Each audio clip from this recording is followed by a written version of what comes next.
Senators voted 68 to 31 on Thursday on a procedural measure that would allow debate to begin on the gun bill that would strengthen background checks for gun buyers. This vote is the first step, and it overwhelmingly passed it.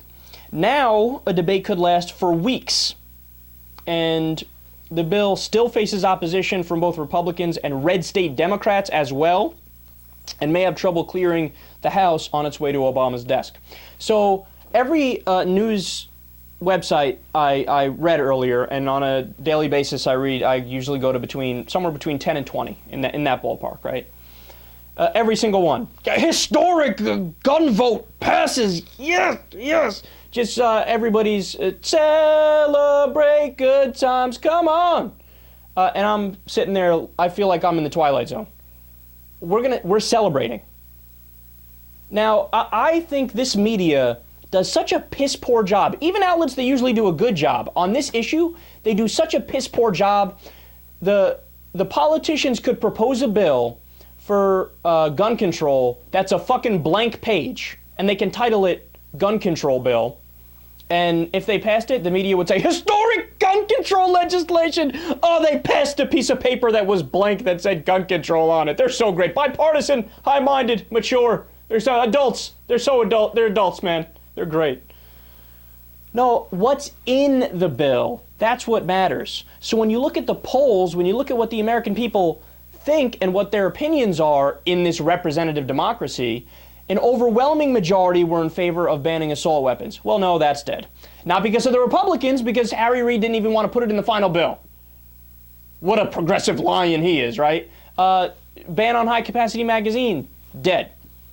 Universal background checks, dead. So what's in this bill? You know, why is this being hailed as so amazing? Well, they said, you know what, we're gonna do background checks for online purchases. And Jon Stewart said it best yesterday. He goes, wait, you can buy fucking guns online? What the? And they didn't already have background checks for that? And then they say, oh, they're gonna close the gun show loophole.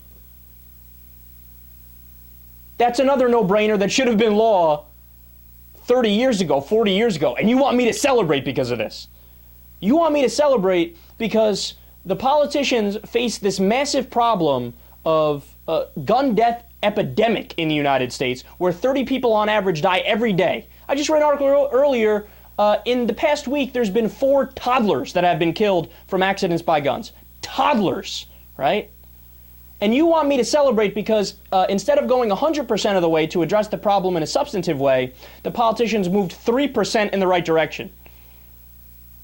You know, that's like you send your kid to go play in a soccer game and they're supposed to beat the other team by a significant margin because they're a better team, and then they end up losing by a score of 20-1, and then we're supposed to celebrate because they showed up.